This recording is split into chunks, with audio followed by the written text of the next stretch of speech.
y a plus de 21 siècles, un mécanisme d'une ingéniosité fabuleuse voyait le jour en Grèce. Une machine capable d'indiquer avec exactitude l'image du ciel des décennies à venir, position de la Lune et du Soleil, phase lunaire et même éclipse. Mais l'incroyable invention allait sombrer dans la mer, emportant son secret durant 2000 ans.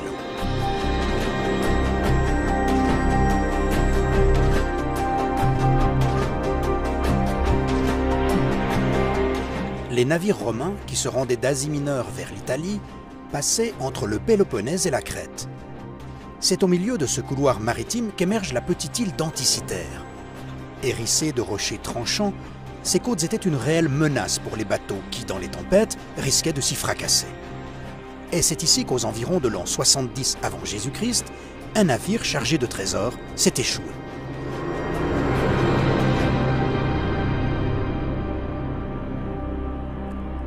En 1900, des pêcheurs d'éponges aperçoivent dans les fonds marins une main de bronze. Ils en avisent les autorités grecques qui, au cours de l'hiver suivant, fouillent la côte d'Anticythère où se trouve l'épave.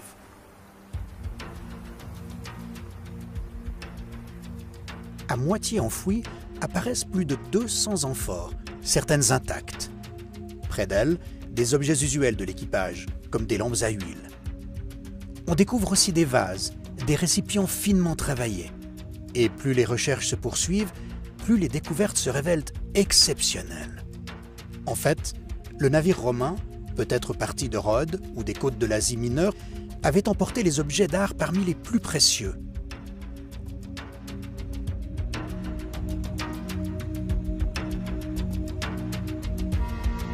La main de bronze se révèle être celle d'un philosophe, dont on retrouve ensuite la tête et une partie des autres membres, sculpture grecque du IVe siècle avant Jésus-Christ. Autre découverte capitale, un éphèbe de bronze, chef-d'œuvre hellénistique sculpté vers 340 avant Jésus-Christ. À moitié enfouies dans les fonds marins, des statues dont les parties protégées par le sable et les sédiments ont échappé à la corrosion.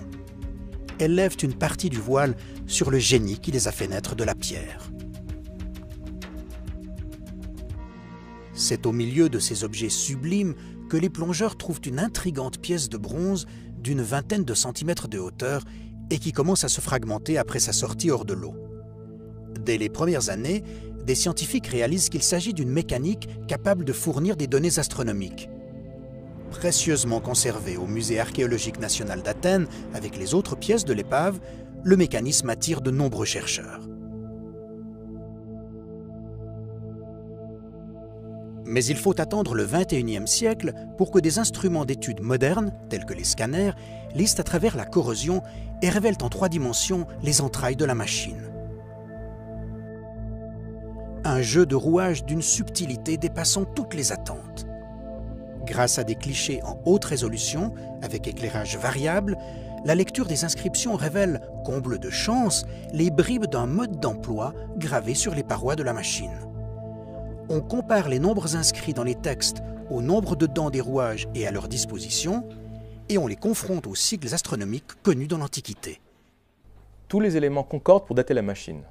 Les analyses métallurgiques, mais aussi et surtout les analyses du texte.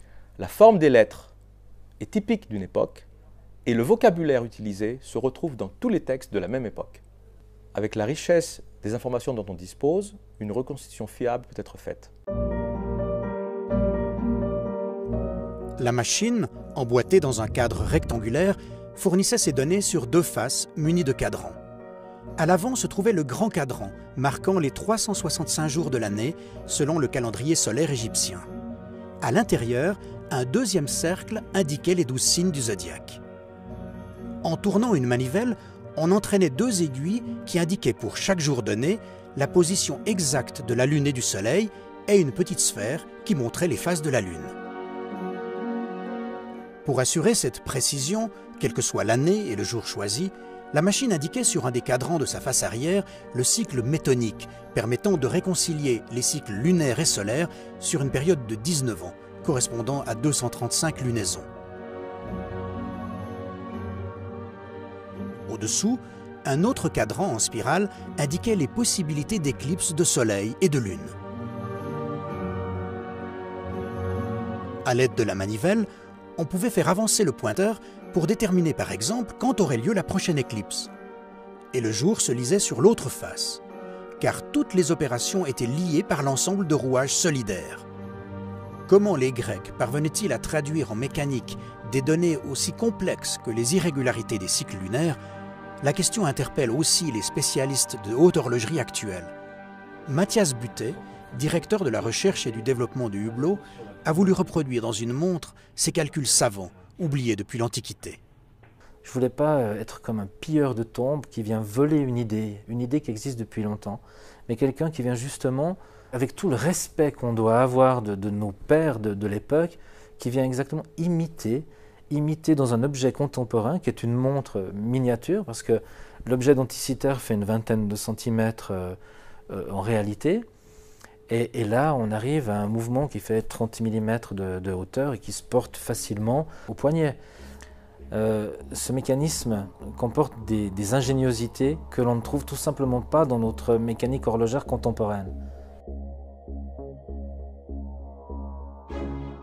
Quelques auteurs anciens, dont Cicéron, mentionnent l'existence de machines peut-être comparables, mais celle d'Anticiter est la seule qui soit parvenue de l'Antiquité jusqu'à nous. On sait depuis peu qu'elle indiquait aussi les villes des prochains Jeux sur le cycle de 4 ans des Olympiades, et l'on pense qu'elle reproduisait également le parcours de certaines planètes autour du Soleil, dont Vénus. Qui a été l'inventeur de cette machine? À qui et à quoi devait-elle servir? On l'ignore à ce jour. Mais les recherches qui se poursuivent ne cessent de révéler d'autres subtilités mathématiques et mécaniques, modifiant ainsi notre perception du monde antique et de son rapport à la technologie.